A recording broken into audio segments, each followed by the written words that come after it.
Olá, bom dia. Eu me chamo Laila Pacheco e junto com a Maria Júlia e a Maria Clara, a gente realizou esse trabalho que é intitulado Controle Biológico de Lagartas com Baculovírus.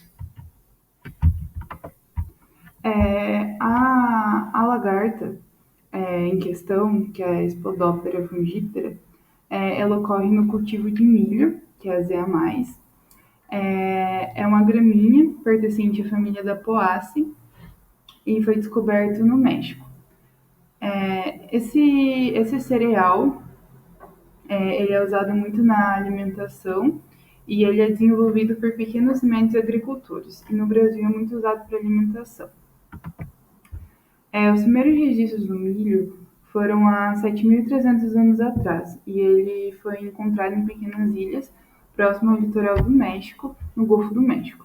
E segundo a Linda Perry, em um artigo publicado na revista Nature, o milho já era cultivado na América do Sul há pelo menos 4.000 anos. As principais pragas do milho podem ser divididas em subterrâneas e aéreas. A parte subterrânea, a gente pode citar os corós, a larva-arame, a lagarta-rosca e etc. A parte aérea, a gente pode citar a lagarta do cartucho, que é o qual a gente está trabalhando nesse trabalho, e a lagarta da espiga do milho, broca da cana, pulgões e percevejos. Aqui a gente tem duas tabelas que mostram a produção mundial de milho em milhões de toneladas anualmente, segundo os dados da Organização das Nações Unidas para a Alimentação e Agricultura. Aqui a gente pode ver que os Estados Unidos têm a maior produção de milho no ano de 2003, 2006, 2009 e 2018.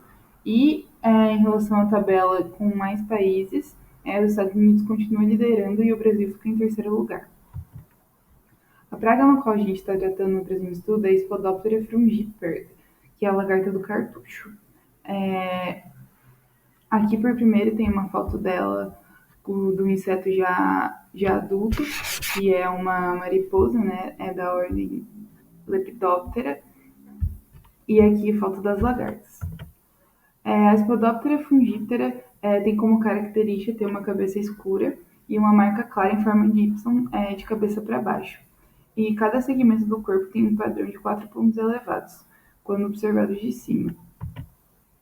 O ciclo de vida, aqui a gente pode ver os ovinhos, aqui a pupa, e aqui um ciclo pequeno da vida dela, e aqui uma imagem do cultivo e em relação à lagarta.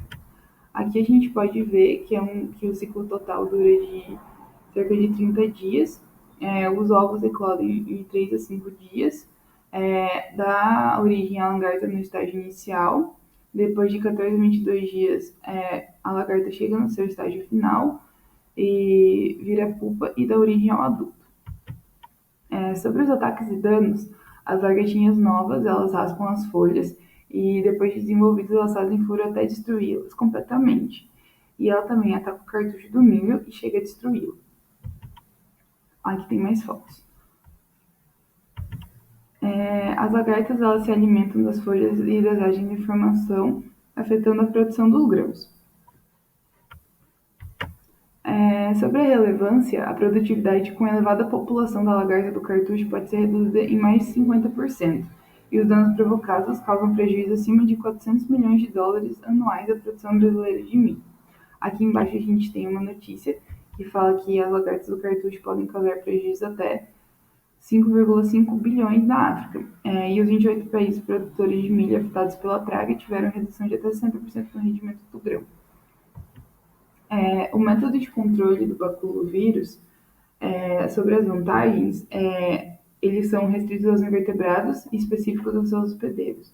E ele tem uma alta permanência na área, um alto poder de dispersão e restabelece a fauna benéfica.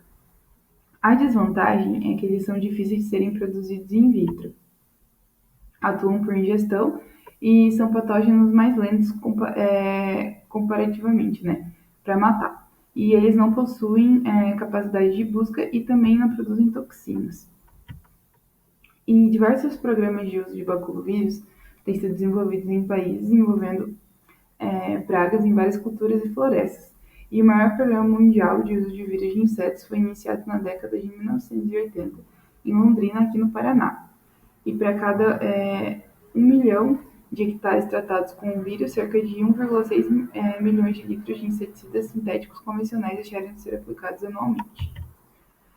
O mecanismo de ação do baculovírus consiste em ele ser ingerido pelo inseto, pelas lagartas, né? E uma vez ingeridas, as cápsulas de proteínas do baculovírus elas se dissolvem e liberam os vírus no intestino médio do hospedeiro, que infectam as células do intestino. Aqui tem um mecanismo de ação, tá em inglês. E os sintomas das lagartinhas a gente pode ver na figura 2. Na A é uma lagarta sadia e na B é uma lagarta com sintoma, que é típico de infecção por baculovírus. Aqui e aqui também. A produção de massa in vitro, ela tem um custo elevado e exige muito tempo, e difícil quando se pensa em produções maiores. A primeira fase, que se denomina fase de criação artificial do hospedeiro, e a segunda fase se denomina obtenção do baculovírus. Na produção da primeira fase, a Embrapa diz que o inseto vem sendo criado há mais de 20 anos em dietas artificiais à base de feijão, germe de trigo e leveda de cerveja. E os adultos, na proporção de um macho para uma fêmea, eles são colocados em gaiolas com alimentos e com papel e guardanapos, no teto nas laterais para servirem de postura. Após 48 horas, já começam a ser observadas as primeiras posturas, e delas são retiradas para evitar a eclosão de lagartas no interior da gaiola. Na segunda fase, aplica-se na superfície da dieta artificial da lagarta hospedeira uma suspensão purificada do vírus. A dieta deve ser produzida sem contaminantes que possam inibir essa atuação desse vírus. E as lagartas no terceiro instar são colocadas sobre a dieta contaminada e, geralmente, 7 dias após a infecção, elas começam a aparecer as primeiras lagartas mortas. E daí, em seguida, elas devem ser retiradas manualmente com pinças e colocadas em recipientes próprios, que são frascos de vidro ou de plástico. Em seguida, tem foto. Eles vão ser armazenados, geralmente, no congelador ou no freezer. Um processo alternativo é preparar uma suspensão do vírus em uma bandeja de plástico. E daí, dentro dessa bandeja, submergir por cerca de 30 segundos as folhas de milho. E aí as folhas são impregnadas com o vírus e depois da retirada do excesso do líquido, elas são colocadas em baldes de 20 litros. E dentro de cada balde são colocadas de 400 a 800 lagartas do terceiro insert por um período de 15 a 24 horas. Em seguida, essas lagartas são removidas e colocadas individualmente nos copos de plástico, utilizando para a criação de insetos contendo 1/3 da dieta consumida por uma larva sadia. E uma vez obtidas, as lagartas mortas por baculovírus elas são maceradas em liquidificador, coadas para eliminação dos materiais grosseiros que podem obstruir a saída uniforme do produto a um entupir-o-bico pulverizador. Depois é feita a quantificação do vírus utilizando o microscópio óptico comum que a gente já conhece. E o vírus também pode ser formulado em pó para se obter uma maior estabilidade e facilidade de manuseio, chamado de pó molhado. Esse macerado de vírus depois ele é misturado um calinho nas proporções corretas, e depois é espalhado uma camada fina sobre as bandejas e colocadas para secar a temperatura ambiente. E a vantagem é a perda rápida de água, eliminado em torno de 24 horas praticamente todo o vírus, todo o líquido excedente. E uma vez seco, o material é primeiramente colocado em baixa temperatura, para no dia seguinte ele é finalmente moído e empacotado. Aqui tem umas fotos que a gente viu de um estudo na Universidade Federal de Goiás, que antes falou que podia ser colocado ou em potinhos de vidro ou de plástico. Aqui está no de plástico. Mais imagens aqui. E aqui é uma imagem que o professor disponibilizou no slide pra gente. Na figura 1, baculovírus tradicional, que ele rompe o tegumento da lagarta depois de morta. E na figura 2, o baculovírus que não rompeu o tegumento da lagarta cartucho, que facilita a produção em larga escala.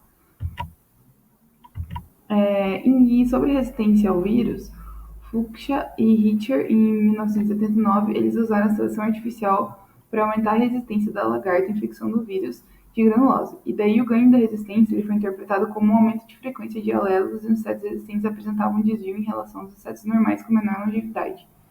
E o menor número de ovos produzidos e menor viabilidade dos ovos sugere que a seleção de indivíduos sem aqueles desvios resultaria na diminuição do nível e da resistência.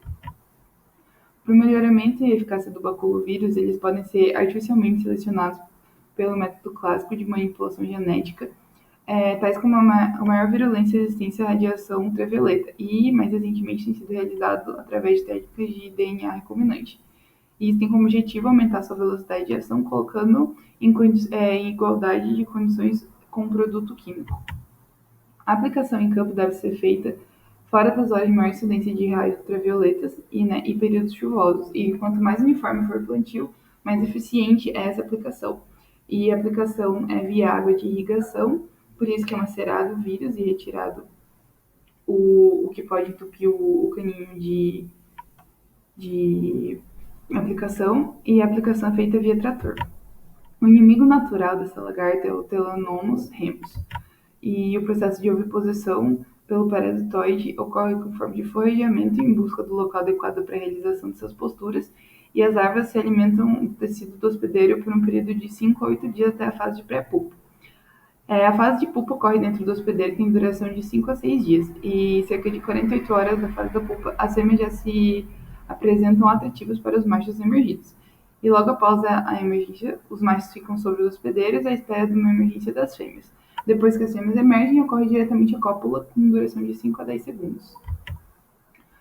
Sobre a origem e distribuição, o Telenomus remus tem origem em Sarawak e na Nova Guiné, e no Brasil foi introduzido em 1986. Um insetário na Venezuela e na Colômbia produzem esses parasitoides com fins comerciais e de pesquisa. E nos laboratórios públicos em Honduras, na República Dominicana, no Peru, na Bolívia, pequenas quantidades foram produzidas apenas. Sobre os métodos de produção e liberação, a metodologia da criação foi baseada na descrição feita por Oliveira e seus colaboradores. Só que a gente não conseguiu ver porque essa método de produção e liberação está disponível apenas em um livro que não tem o PDF e só é para compra. E a relevância e eficiência, esse inseto pode causar até 90% de parasitismo nos ovos da lagartinha, e com a liberação de 5 mil a 8 mil parasitoides por hectare. E sua capacidade reprodutiva e o fato de possuir particularidade de parasitar todos os ovos, inclusive aqueles que se encontram nas camadas internas das posturas, eles colocam como um agente promissor no controle biológico dessa praga. A outro inimigo natural, que é o tricograma, sobre a origem e distribuição dele, é na floresta da Epping, na Inglaterra, que foi a primeira descrição, e na América do Sul, em 1926, e no Brasil, em 1948. E esses insetos são dessa família são largamente utilizados em culturas de importância agrícola, em vários países, como os Estados Unidos, a França, a China, a Rússia, o México e a Colômbia. Os métodos de produção e de liberação consistem na qualidade e descontaminação do substrato de alimentação, e a infestação do trigo e montagem das unidades de produção. A obtenção de adultos e coleta de ovos do hospedeiro alternativo, o descarte do lote da produção massal, a confecção do insumo biológico, a multiplicação do parasitismo do tricograma em laboratório e a sua liberação. Sobre a sua relevância e eficiência, estudos já verificaram que o parasitismo do tricograma de 71,2% a 100%. E uma das grandes vantagens desse parasitoide reside no fato de que, por ele destruir o embrião, impede que haja o progresso da praga. E, além disso, para ser multiplicado em laboratório, para liberação no campo, ele pode ser criado em um hospedeiro alternativo, né? No caso, seria a traça, porque ela é facilmente criada em laboratório. E obrigada.